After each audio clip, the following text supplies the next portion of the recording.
રાજ્યભરમાં પોલીસ દ્વારા ચેકિંગ ચાલી રહ્યું છે ત્યારે સુરતના ઝોન 4 વિસ્તારમાં પણ પોલીસ દ્વારા ડ્રગ્સ તેમજ નશાકારક પદાર્થોનો નાશ કરવા માટે ચેકિંગ શરૂ કરાઈ હતી, જેમાં ઝોન 4 માં આવેલ અથવા ઉમરા ખટોદરા જેવા વિસ્તારોમાં પોલીસે સ્પેશિયલ ડ્રાઈવનું આયોજન કર્યું હતું। રાજ્યભરમાં પોલીસ દ્વારા ચેકિંગ ચાલી રહી છે ત્યારે સુરતના ઝોન 4 વિસ્તારમાં પણ પોલીસ દ્વારા ડ્રગ્સ તેમજ નશાકારક પદાર્થોનો નાશ કરવા માટે ચેકિંગ શરૂ કરાઈ હતી।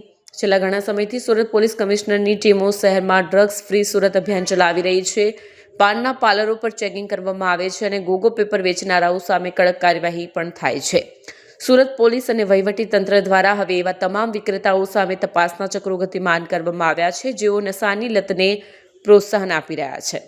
પોલીસ દ્વારા જણાવવામાં આવ્યું છે કે આવનારા દિવસોમાં પણ આ ડ્રાઈવ ચાલુ રાખીને સુરતને ડ્રગ્સ મુક્ત બનાવીશું।